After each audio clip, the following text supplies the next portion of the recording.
अमृत राय को अपनी बहन से बहुत प्रेम था। उन्होंने निश्चय किया, अब कभी विवाह न करूँगा। लेकिन जब बहन का विवाह हो गया और माता-पिता की 1 सप्ताह के अंदर हैजे से मृत्यु हो गई तो अकेला घर दुखदाई होने लगा।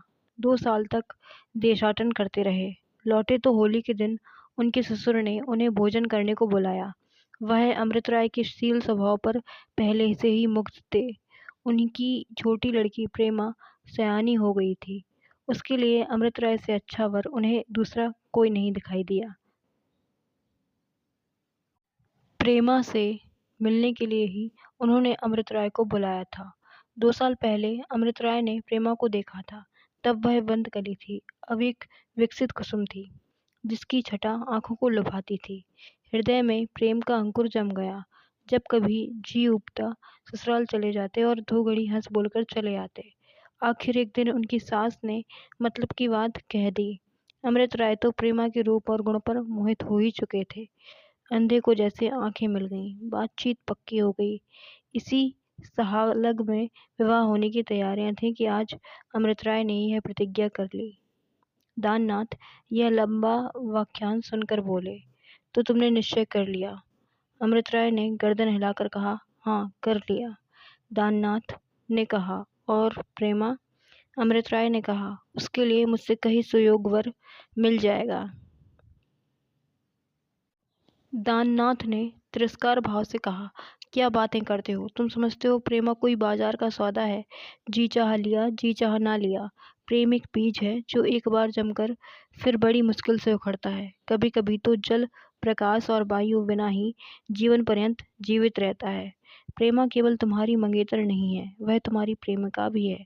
यह सूचना उसे मिलेगी तो उसका हृदय भग्न हो जाएगा। कह नहीं सकता उसकी क्या दशा होगी। तुम उस पर घोर अन्याय कर रहे हो। अमृत राय एक क्षण के लिए विचार में डूब गए। अपने विषय में तो उन्हें कोई चिंता न थी।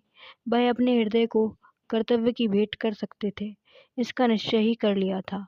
उस मनोव्यथा को सहने के लिए वह तैयार थे, लेकिन प्रेमा का क्या हाल होगा इसका उन्हें ध्यान न आया था।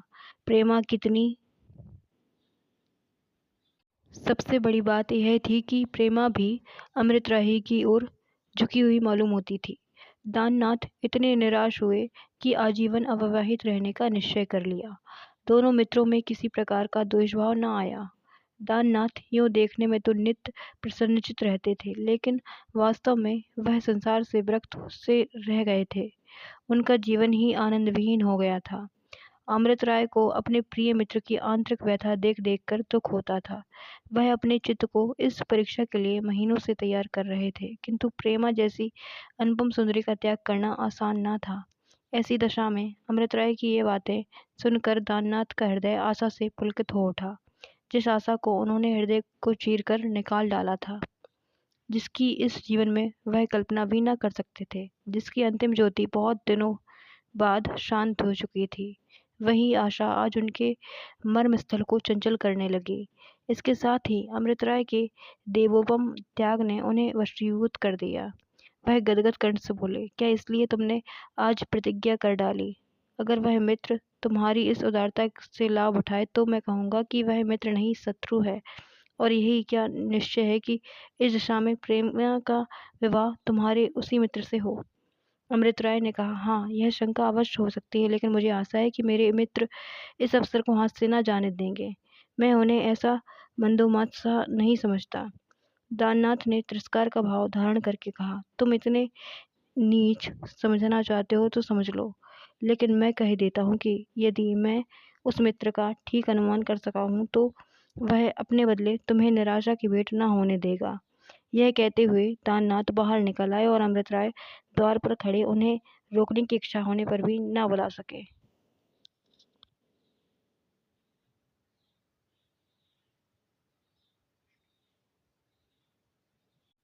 विचारशील है, ये उन्हें मालूम था।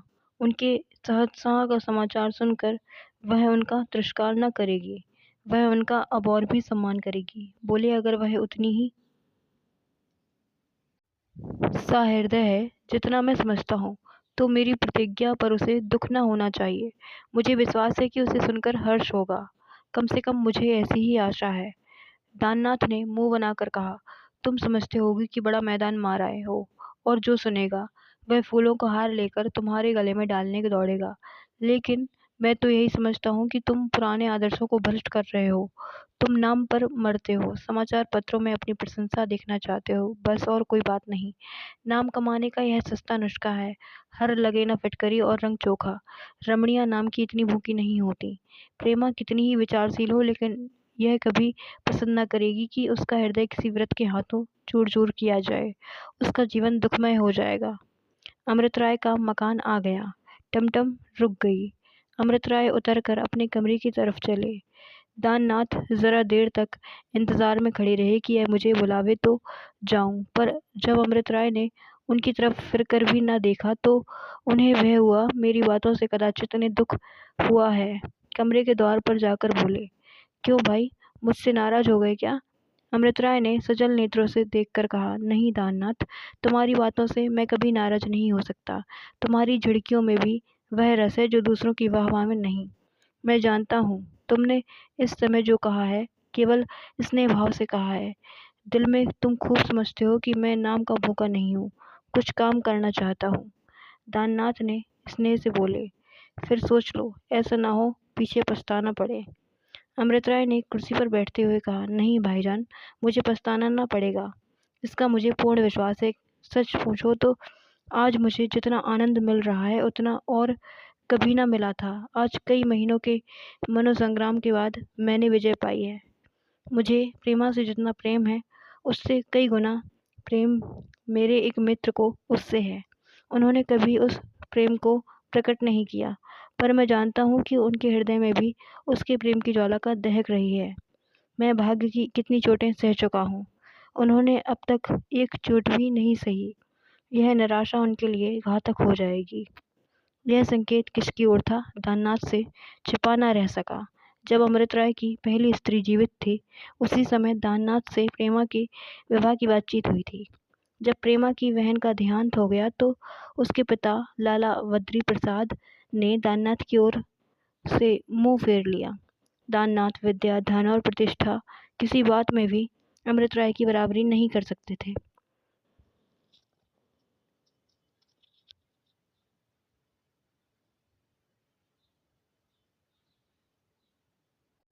Thank you for watching.